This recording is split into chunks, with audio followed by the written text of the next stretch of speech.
Now for all the analysis we know on this our RNG papa. Si members ya than na only one member na be na year called Zonia private jet. Beautiful analysis. The analysis are all beautiful. I'm going to can tell you if all these are our Nigerian pastors or African pastors, fan their testimony or fan what their members open or Hana aside their members is actually their members are say according to the kind of members how we.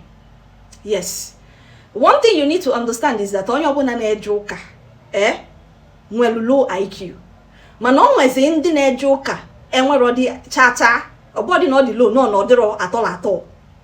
Yotago. So these pastors now selling the members has according to intelligence quotient of their members. Their lambabu according to intelligence quotients of their members. Other than members, professor, go all these people that are into commerce, all these top businessmen, their IQ the low. Oh now my kids when I see they say. Then other than your members, go all these other petty traders. Go ndi afio gilinose with all due respect to ndi afio gilinose. Mwana zuhu, I am part of ona. Ne logo. Ndi afia tomato, all these petty traders. For see according to that level. Because the intelligence of onye na afio gilinose. Na intelligence of onye na apu na abata. You understand that is handling big businesses, that is into banking, that is into commerce. Aburofu. Opiyata. For instance, obo dan na onye na azu afio gilinose. Na isi adanna onwere onye shodi go nye private jet. O ga-ekwete. Opiyata because o watara o ma dey go na eji azu private jet. Man isi ala onye no into commerce, imago ndị no into banking, top bankers. Isi adanna madu sholi idachi private jet. O ga see where they mean it. Who is the person? The different name. What is the person into? Iyotago. Oh yeah, some of these pastors, all the pastors on the choosing, in the Zion, imago than Nandin Kabo, Ndinejo Kafabu, the lowest in the society. When I'm talking about lowest, I'm talking about intellectually. Intellectually. Modelasi, Agana Salifa, you might negia na mwamu. Mana onya sili dia sino no ka kugaka, manienu. Tiengu energy dia Jesus na Jesus emegia omekwala yaza omi ukudi obe mekwala yaza obomi you onwe homa onwe homa onye bụ pastor gị this your ekuke pastor money abu ovu intellectually kedi ihe your pastor bụ eji adachi private jet your pastor eludika footballers and musicians, celebrities, with the kind of people celebrities meet go na their life, with the ebe has on your sigoloba. What on your that her private jet? Oh, you a cook pastor. Boya na that's a private jet. Ana siluna see according to na level. No, no, my pastor get you up to see members ya than na he drank tea with God. Hakwaka and our professors there. A pastor but I see members ya. Ojipo well je obodo Igbo. Snow when ada. Bele.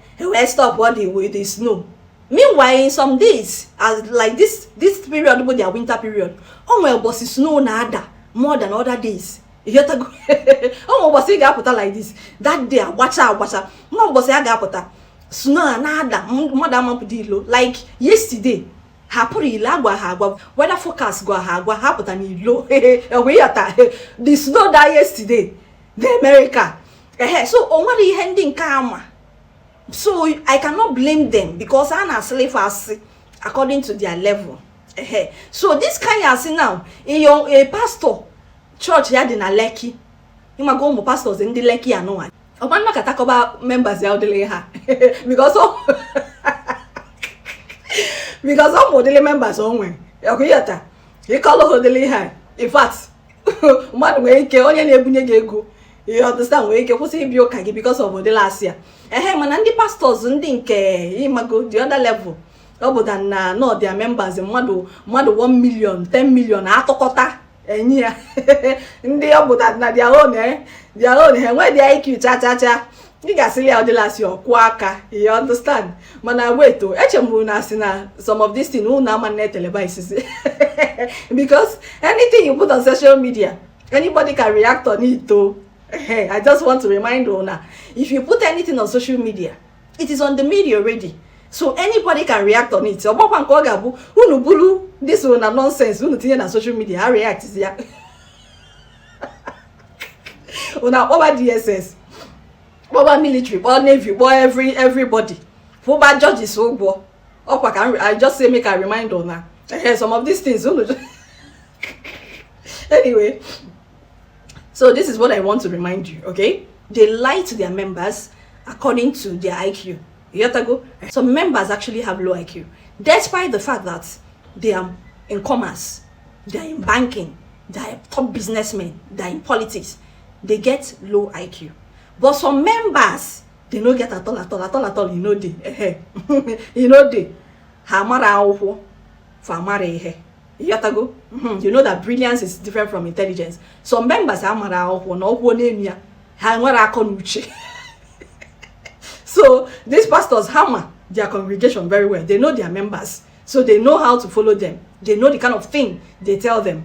So melna unu butunata the pastor mandion agwa obro obro anya obuna ka ọ na-agwa mandion. He knows his members and he's actually talking to his members.